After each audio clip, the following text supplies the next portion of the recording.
최근 싱하이밍 주한 중국 대사의 막말 발언이 정가의 쟁점이 되고 있는 가운데 미 백악관은 중국이 일종의 압박 전술을 사용하고 있다고 말하면서 한국에 대한 중국의 내정 간섭에 대해 일침을 가했습니다.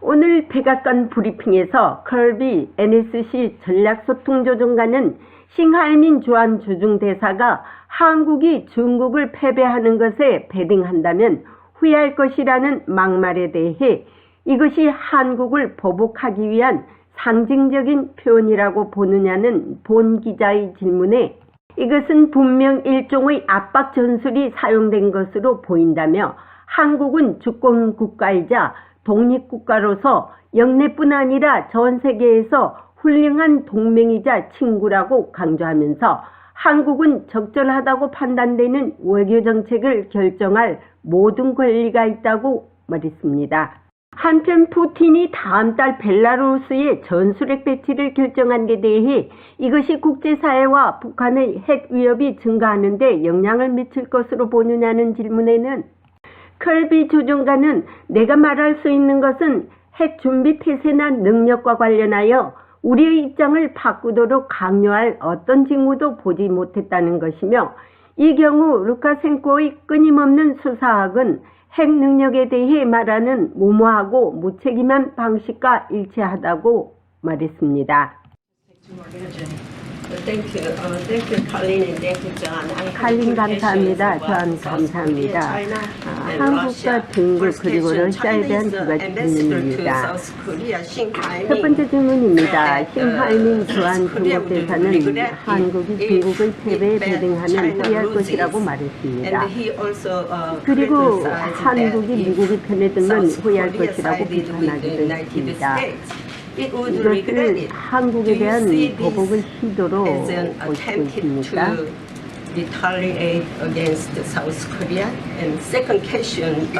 두 번째 질문은 러시아에 대한 질문입니다. 푸틴 러시아 대통령은 다음 달 벨라루스의 전술핵 배치를 배치하기로 결정했습니다. 이것이 국제 위기와 북한의 핵 위협 증가에 영향을 미칠 것이라고 생각하십니까? Okay, Jenny. Look on the first question. 알겠습니다, 제니. 첫 번째 질문에서 제 말은 여기에서 일종의 압력 전술이 사용된 것처럼 보입니다. 한국은 주권 독립국가입니다. 훌륭한 동맹국이고 영내뿐 아니라 전 세계의 좋은 친구입니다. 그리고 그들은 적절하다고 생각하는 종류의 외교정책 결정을 내릴 권리가 있습니다. 우리는 그들이 특히 우크라이나와 관련하여 지속적으로 제공하는 지원에 감사드립니다. To Ukraine. On Belarus, all I can tell you is 벨라루스에 대해서는 내가 말할 수 있는 것은 핵 준비 태세나 능력과 관련하여 우리의 입장을 바꾸도록 강요할 어떤 징후도 보지 못했다는 것입니다. 이 경우 루카셴코의 끊임없는 수사학은 핵 능력에 대해 말하는 무모하고 무책임한 방식과 일치합니다. 그러나 다시 말하지만 우리는 핵무기의 이동이 임박했거나 일어나고 있다는 어떤 징조도 보지 못했습니다. 우리는 우리 자신의 자세를 바꾸게 했던 것도 확실히 본 적이 없습니다. 그 무책임하고 무모한 수사가 평양에 미칠 영향에 대해서는 말할 수 없습니다. 한미동맹이 돈독해질수록 중국의 압박 전술은 더 강해질 것이고 한국과 미국은 이것에 대비해야 할 때라고 봅니다. 중국은 한국의 야당을 이용하거나 때론 북한을 이용해서 악의적인 압박 전술을 가해올 수도 있습니다. 이럴 때일수록 물샐 틈 없는 한미동맹을 더욱 강화해 나가야 할 것입니다. 백악관에서 보이스 오브 워싱턴 제니박입니다. 안녕하십니까, 조은진 대표님. 또 반갑습니다. 뵙게 돼서 반갑습니다. 예.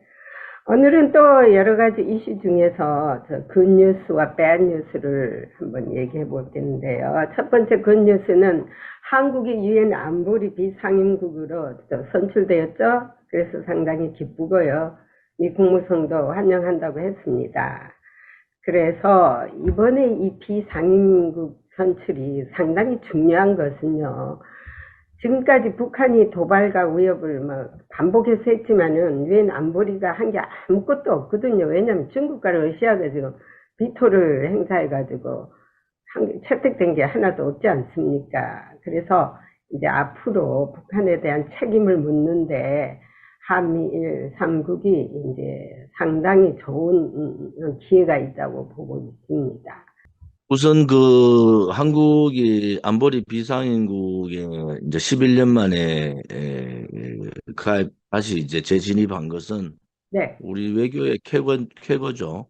네, 이제 북한이 신냉전 시대를 통해서 중국, 러시아권을 쥐고 중국, 러시아는 북한의 미사일 발사나 뭐 ICBM 등등 이러한 발사에 대해서 안보리 저 비토권을 거부권을 행사하고 있지 않습니까? 네, 이제 쉽게 보면 안보리에 미국, 영국, 프랑스, 러시아, 중국 이래 5개국인데 두 개 나라가 이제 북한 편을 들어서 이제 유엔 안보리 혹은 유엔의 제재는 거의 불가능해졌다. 이렇게 보는 상황 아니겠습니까?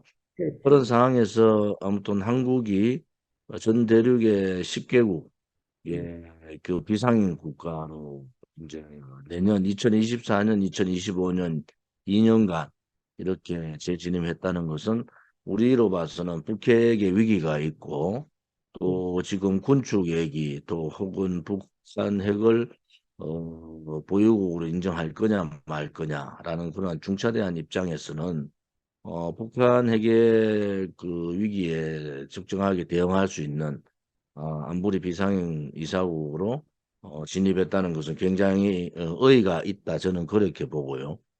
음, 이번 그 안보리 비상국 이사회를 통해서 북한 핵에 대한 그 전 세계의 북한 핵에 대한 입장을 분명히 우리가 밝히고 또 요즘 뭐 가상화폐 그다음에 이러한 기존적인 그 안보 문제 그죠? 그런 그 해킹 문제라든지 이런 국제적으로 서로 협조를 해야 될 일들이 되게 많지 않습니까? 특히 북한이 해킹을 주도적으로 하고 있는 입장이고 여러 가상화폐들이 많이 털려 있는 입장인데 그런 입장으로 봐서는 이 사이버 안보 부분에 대한 이러한 부분들도 한국이 주도적으로 할 수 있는 그러한 자리를 이제 주게 됐다. 그래서 2024년 일본이 2023년, 2024년 2년간 비상임 이사국이라서 미국의 상임 이사국, 또 한국의 비상임 이사국, 또 일본의 비상임 이사국이 2024년에는 내년에는 같이 하게 돼 있단 말이에요. 이 그렇죠. 내년에 북한 핵 문제를 효율적으로 좀 정리를 하는 그러한 계기가 되기를 바랍니다. 네. 그리고 밴 뉴스로는요, 싱하이밍 중국 대사가 또 막말을 했더군요. 또 그 야당 대표는 이재명 데리고 완전히 뭐 외교 관례에 어긋난 짓을 했는데, 아니, 중국 대사가 왜 솔직히 말하면 이건 내정 간섭이거든요. 왜냐면은 미국에 붙지 말고 중국에 붙어라는 거 아닙니까? 중국이 패배를 할 거라고 베딩하는 나라는 후회할 것이라고 했는데 이 말이 아주 악담이에요. 결국은 말하자면요. 한국을 보복하는 위협을 하고 있는 거예요. 이에 대해서 어떻게 말할 수 있습니까? 결국은 중국이 기밥 손을 들 수밖에 없다. 저는 그래 보고요. 네. 미국이 지금 반도체뿐만 아니라 여러 가지 부분에 있어서 중국 경제 통제 봉쇄에 들어가는 입장이잖아요. 음, 그리고 G7에서도 얘기했지만 대중국에 대한 강경책, 음, 그건 이 신냉전 시대에는 대중국에 대한 강경책을 설 수밖에 없다. 그래서 중국이 뭐 굴기한다든지 혹은 또 중국 나름대로 G2로서의 역할을 하려고 했던 그러한 부분들이 많이 좌절되고 있지 않습니까? 현재 중국의 국내 경제는 최악의 상황이고, 그 지방마다 지금 여러 가지 데모들이 일어나고 있는 그러한 사태입니다. 그러니까 이제 중국도 미국과의 화해를 하기를 원하고, 미국도 지금 뭐큰 소리를 치고 있지만은 중국이 이제 소비 국가인 중국의 경제 공세가 미국 경제에도 악영향을 미치고 있다. 미국은 인플레이션 이제 보호법, 의견에 그 인플레이션 감축법안 이런 IRA나 또 이제 그 반도체 보호법 이런 걸 통해서 어느 정도 미국 경제가 이제 고용을 통해 가지고 안정이 돼 가고 있는 입장인데, 그러면 미국의 여러 가지 생산 물품들이 중국의 소비 시장으로 들어가야 되지 않습니까? 그러한 입장에서는 미국은 상당히 지금 이제 새로운 길을 모색을 하려고 했다. 외부적으로는 강하게 대중 압박을 하지만은 실질적으로 내막적으로는 벌써 미국과 중국은 벌써 이미 여러 가지 준비들을 하고 있다. 그런 부분이 하나 있고요. 또 중국은 지금까지 특히 문재인 좌파 독재 5년 동안은親중이 아니고 종중, 중국에 종속되는 그러한 입장들을 이해찬을 비롯해서 중국 대사로 갔던 노대사라든지 뭐 이러한 사람들이 장하성이라든지 이러한 비굴한 소위 시진핑을 칭송하는 중국 공산당을 칭송하는 그러한 입장들을 배진을 했단 말이에요. 또 네. 문재인이 가서 국가 원수로서 대한민국의 이 품격인 또 국격인 또 국민들의 그러한 여러 가지 자존심을 혼밥을 통해서 혹은 수행 기자가 중국 공안에 의해서 두들겨 맞는 그러한 있을 수 없는 사태들이 벌어졌는데도 중국에만 가면은 혹은 중국 문제가 나오면은 민주당은 왜 그렇게 작아지는가? 우리는 이 부분에 대해서 좀 더 관심을 가지고 봐야 된다. 그 연장선이 그 연장선이 이 소위 말하는 이해찬이나 이러한 민주당의 그 연장선이 이재명한테도 영향이 미쳤다. 제가 중국에 대해서 많이 알지 않습니까? 네. 그런데 중국은 중국에 한국에 나와 있는 중국 대사는 국장급, 그것도 부국장급에서 국장급으로 올려가지고 칭하이밍이 온 거고요. 네. 또 하나는 한국에 있는 그 이번에 이제 싱하이밍이 소위 주권 국가에 대한 내정 간섭, 그렇죠. 또 막말, 또 허위 사실 이런 걸 얘기하면서 이게 본국 정부, 중국 본국 정부하고 다 교류를 하고 소통을 해가지고 한 거 아닙니까? 의도적인 도발을 한 거죠. 그렇죠. 왜? 한미가 동맹이 강화되고 이게 안보 가치 동맹까지 가고 경제 동맹까지 가고 또 G7에서 한국이 여러 가지 대중 압박에 대한 동의를 하고 또 한미일 삼국이 연대를 통해서 중국에 대해서 압박을 하고 있는, 또 우리 공화당 입장에서는 제이코드의 안보자 다자 체제로 가야 된다 이런 입장을 갖고 있잖아요. 네. 그런 중국이 한국에 대한 불만이 머리 끝까지 있는 상태에서 야당 대표라는 사람이 그러한 인식을 하지 못하고 중국의 국장급밖에 안 되는 중국 대사에다가 자리를 깔아준 거예요. 중국 정부의 할 얘기를 다 하라는 식으로. 그리고 생중계를 통해서 민주당의 유튜브 생방송을 통해서 그걸 공개를 했다 이거. 그러니까 이재명이라는 사람은 경기도지사감밖에 안 된다 이거지. 그러니까 자기가 제일 야당으로 중국 대사를 만났을 때는 이거는 중국 대사가 분명히 지금 한미일 이게 연대라든지 이 G7의 문제에서 중국의 불만을 분명히 자기 앞에서 얘기할 텐데 그거를 생중계를 틀었다. 그러고 그 불평 불만을 하고 있는데 가만히 앉아서 듣고 있다. 그러면 다 끝나고 나면은 제가 이재명이었으면 몇 가지 얘기를 할 것 같아요. 왜 북한의 핵 ICBM이나 그렇죠. 미사일 도발에 대해서 왜 그렇죠. 안보리에서 왜 자꾸 중국이 거부권을 행사하느냐? 그렇죠. 이러한 부분에 있어서는 한반도의 평화를 위해서 옳지 않지 않느냐? 이걸 그렇죠. 정확하게 전달해야 돼요. 그다음에 북한의 지금 해킹의 근원지가 중국에서 북한 해킹에 해킹하는 사람들이 많이 맞습니다. 또 우리나라의 그 여러 가지 뭐죠 여러 가지 SNS 통한 그런 안보, 사이버 테러, 사이버 공격, 사이버 이거 불법 뭐 이러한 부분들이 중국 현지에서 많이 일어나고 있단 말이에요.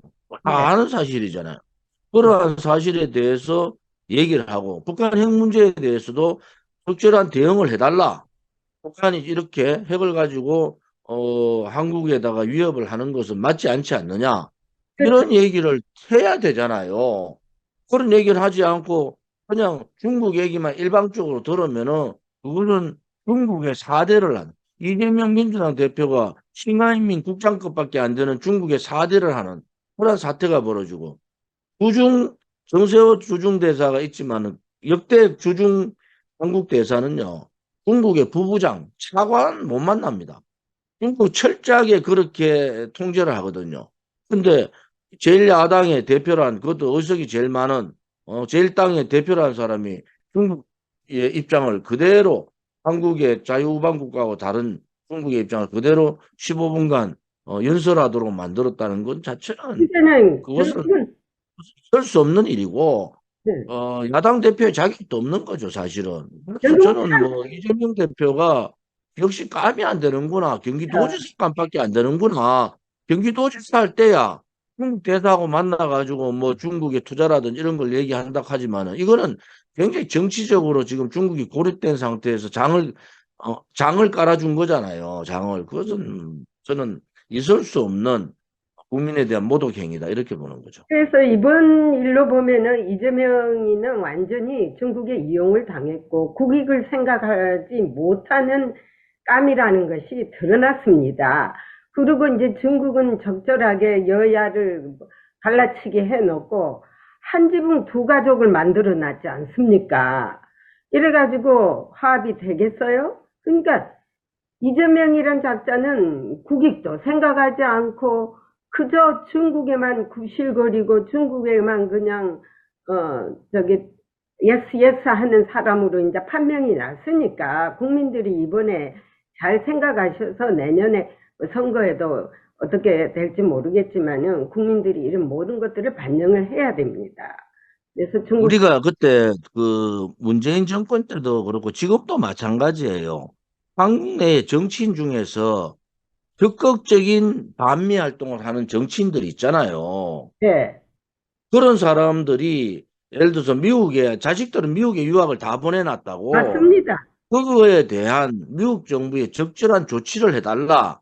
이렇게 여러 가지 요구를 했지 않습니까? 요구를 맞습니다. 했는데도 미국 정부는 뭐 반신반의 했는데 이제는 미국도 좀 정신을 차려야 된다. 한국에는 분명하게 친중, 친북, 반미 세력들이 분명히 존재한다는 걸 알아야 된단 말이에요. 그 야당의 저 의원들 말이야, 싱크탱크에 와가지고 무슨 뭐 세미나 한다고 하지만 실질적으로는 자기 자식들 부탁하러 왔더라고요. 내가 말은 안 하지만 여성 저 야당 의원은 노골적으로 그 쉬는 시간에 싱크탱크 CEO한테 우리 애가 어디 있는데 좀 뭐 저거 잘 부탁한다고 내가 옆에서 다 들었어요. 그런 인간들이 지금 반미한다고요? 말도 안 되는 소리들 하고 있어. 하여튼 자격 없음. 한국의 국회의원들 다 옷 벗고 나가야 됩니다. 그리고 중국 대사 싱하이밍 초치 아니라 본국으로 돌려보내야 되고요. 주중에 있는 우리 한국 대사도 초치를 했다는데 그 맞불 작전을 하고 있는데 마치 이번에 오늘인가 한미일 주중 대사들이 회동을 했어요. 베이징에서. 지금 어떤 말이 나올지 모르겠지만 회동에서 어떤 걸 의논했지 모르면 내가 이제 내일 한번 파악을 해보겠습니다. 자, 이런 지금 이제 중국이 이제 한미일 대사가 이렇게 같이 미국 대사 중심으로 모인다는 것 자체가 회동했다는 회동하는 자체가 상당히 의미가 있고요. 예, 이제는 공동으로 중국에 대처하겠다 이런 의미가 있는 거 알겠죠. 아니겠습니까? 그런데 이제 미국 대사도 조치를 당했고 일본 대사도 조치를 당했어요. 여기는 한미일 삼국 대사가 중국 정부로부터 다 조치를 당했다. 뭐 내용은 다 다르지만은 그런 상황입니다. 결국은 한미일 동맹들을 껄끄럽게 여기고 있는 거죠, 중국이. 그래서 이제 중국은 또한 그 국방 군사적인 대화는 안 하지만 외교적인 대화는 뭐 어떻게 열어놓고 있는지 블링컨 국무장관이 중국 다시 간다 안 간다 이런 또 소문도 있는데 시인도 부인도 하지 않고 있습니다. 요즘에 참 지난 미국 대사는 그 펠로시 하원 의장이 그 대만 방문할 때 네, 그거 가지고 이제 미국 대사는 조치를 했죠. 네, 일본 대사는 이번에 G7, 네, G7 관련해서 조치를 당하고, 한국 네. 대사는 싱하이밍 조치했다고 맞불로 조치를 했는 상국의 한미일 상국 대사가 중국 정부로부터 다 조치당하고, 또 지금 상국 대사가 우리가 이제 상국이 협력해서 중국 정부에 대응하자 해가지고 뭐 어제죠, 예, 어제 첫 회동을 했다고 만났다. 지금 예, 예, 나왔습니다. 예, 회동을 했다고 얘기하더라고요. 예, 어떤 말이 나올지는 한번 두고 봅시다. 자, 그리고요, 북한이 위성 발사를 할 때 IMO라고 그 International Maritime Organization 국제해상기구에 사전에 예고하지 않겠다고 김여정이가 발표했지 않습니까? 그러나 이 발표를 안 하고 이 북한이 2차 위성 발사라든지 또는 SLBM이라든지 탄도미사일을 기습적으로 발사를 한다면은 상당한 우려가 되거든요. 어떻게 생각하십니까? 그래야 되죠. 지금 자기들이 이제 뭐 위성 발사를 하겠다고 한 시한이 네, 어제 공시로 이제 끝이 났다고요. 네, 그런데 지금부터는 뭐 IMO 이렇게 국제회사기구에다가 통지 안 하겠다 자기 발표를 그렇죠. 그래 되면은 상당히 위험성이 있죠. 만약에 이게 오발사라든지 여러 가지 문제들 발생했을 때 우리가 지난번에 뭐 오발령 때문에 그 윤석열 대통령 지지율이 뚝 떨어진 식으로 그러한 부분에 있어서 총체적인 대비를 해야 된다. 저는 네, 그렇게 보고 있고요. 이제 북한이 이런 식으로 이제 IMO에다가 통지 안 하는 그런 미사일이나 ICBM 이런 걸 발사한다는 것은 한편으로 보면은 무력 침공과 똑같은 거 아니겠습니까? 그렇습니다. 이러한 입장에서는 좀 더 미국이나 우방 국가가 강력하게 좀 대처를 할 필요가 있다. 저는 그렇게 보고 있습니다. 강력하게 대처를 하고 있지만은요, 이 사람들이 워낙 알 수 없는 그 인간들이라, 발사를, 어떤 발사를 할지 지금 아무도 모르지 않습니까? 그리고 한국이 또 어떤 경보를 내려야 할지도 빨리 심사숙고해야 될 것 같습니다. 지난번에 오발령 나가지고 한번 소란을 피웠지 않습니까? 이거에 대해서 자세히 한국 정부도 이제 컨시더를 해야 되고요. 또 이제 우크라이나가 다시 대반격을 시작했거든요. 근데 우크라이나가 대반격을 시작하는 것이 결국은 그 휴전을 앞두고 하지 않나 하는 이런 의문들이 많이 나오고 있는데 휴전을 위해서 그러면 우크라이나가 대반격을 하면서 휴전선을 이제 그 차례가 왔다고 보십니까? 어떻게 예상하고 있습니까? 저는 뭐 우크라이나 전쟁이 오래 가지 않는다고 보는 게요. 결국은 이제 곡물을 이제 생산해야 되는 시기고 여러 네, 가지 국제적으로 봐서 독일이 이제 나서기 시작했다는 것은 예, 이제 우크라이나 점령 지역을 러시아가 이제 나가는 것이 전쟁을 끝낼 수 있다 이렇게 얘기하는 거 하고 또 우크라이나 군이 이제 적극 영국 그 전차를 가지고 이제 공격을 대규모 공격을 하는 것은 이제 마지막 시점이 왔다 이래 보는 거죠. 그 네, 미국도 더 이상 끌어서는 안 되겠다 하는 생각을 갖고 왜냐하면 미국이 우크라이나 전쟁 그 와중에 미국은 국내 경제 문제 이런 부분에 대해서 굉장히 강하게 우크라이나 전쟁의 공급망 문제 또 이 가스 문제 연료 문제 그다음 식량 문제 이런 걸 빌미로 해서 미국은 이미 그걸 그 국제적으로 빌미로 해가지고 금리 인상을 통해서 IRA나 인플레이션 감축 법안이나 혹은 반도체나 우방 국가로부터 엄청난 투자를 받으면서 자기가 챙길 수 있는 거 다 챙겼어요. 이제는 미국이 나름대로 그 국가의 그 이제 미국 기업들이 가동을 하는 입장이고 지금 이 가동이 이제 고용이 지속되려면 이 가동을 오래 가야 되기 때문에 이제는 우크라이나 전쟁을 끝날 시기가 됐다. 이렇게 보는 거죠, 미국이. 그래서 미국이 이미 우크라이나 전쟁을 끝날 시기가 됐다고 저는 했다고 보고요.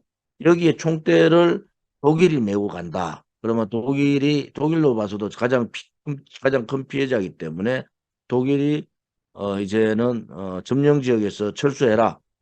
그러면 바로 휴전을 통해 가지고 전쟁을 끝내겠다 이거 아니겠습니까? 그렇죠. 그래서 뭐 우리나라 모형도 도입을 하고 뭐 여러 가지 이런저런 얘기들이 많잖아요. 그래서 그런 부분에 있어서는 이제 우크라이나 전쟁이 파기까지는 가지 않을 거다 이래 봅니다, 저는. 그리고 이제 영국 그 수상이, 그러니까 총리가 지난 그 목요일에 와서 이제 백악관에서 바이든 대통령하고 회담을 마치고 기자회견을 했거든요. 제가 그것도 지켜봤는데요. 거기서 그런 말을 하더라고요. 중국에 대한 견제를 위해서 그 첨단 기술이라든지 반도체라든지 이것을 제재하는 것은 중국이 이걸 이용해서 WMD 대량 살상 무기를 개발하기 때문이라고 힘주어 말하면서, 그래서 영국과 미국이 상당히 힘을 합해서 이 문제를 해결하기로 했다고 하더라고요. 그래서 이제 그거는 뭐 항상 영국은 미국 편에서 제일 선두로 미국을 지지하는 나라가 아닙니까? 라스트 마지막으로 최근 북한 그 고위급들이 탈북을 많이 하고 있는데요.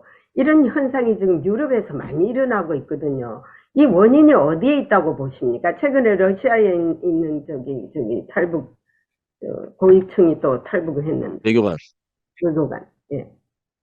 이제 북한이 대내적으로 식량난뿐만이 아니고 뭐 식량난으로 해서 민심이 흔들리고 있고 네. 결국은 뭐 미사일 발사, 미사일 대외적으로 뭐 국방 관련해 투자를 많이 하면서 그 반대급부로 이제 국민들이 먹고 사는 문제가 심각하니까 이 전반적인 기강을 잡는데 전력을 다하고 있는 것 같아요. 그래서 외교관뿐만이 아니라 나가 있던 사람들 다시 다 본국으로 불러들여가 교육을 시키고 심화 교육을 가지고 그걸 시키고 다시 내보내고 뭐 이러한 과정에서 도저히 자기들이 들어가면은 숙청 대상이라든지 혹은 여러 가지 문제가 생길 수 있다고 보는 사람들이 꽤 있는 것 같아요. 그래서 이러한 북한의 이제 그 마지막 발악이라 그럴까요? 그러한 김정은 정권의 위태로운 그런 상황들을 철권 정치, 그러니까 북한 내에 강력한 철권 정치를 통해서 통제를 하겠다 이거 아니겠습니까? 거기에 반발하는 이제 지식인들, 들의 집단적인 그 철북, 이탈 현상이 일어나고 있다 이렇게 보는 거죠.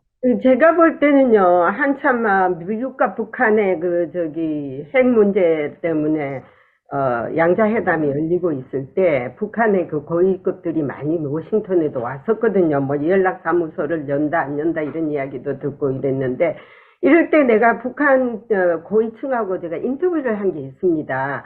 거기에 보면요, 북한이 해외에 나가 있는 외교관들에게 많은 부담을 준대요. 외화 획득을 해라고요.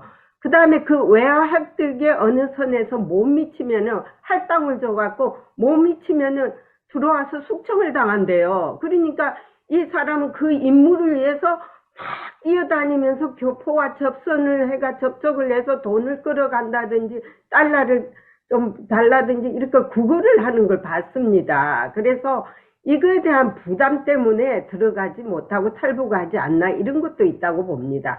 그래서 이게 지금 탈북자들이 고위급들이 지금 한두 명이 아닐 거로 가는데 여기에 대해서도 한국은 상당히 준비를 해야 될 것으로 보고 있습니다. 오늘은 여기까지입니다. 예. 감사합니다. 다음에 또 뵙기로 하고요. 안녕히 계십시오. 고맙습니다. 네.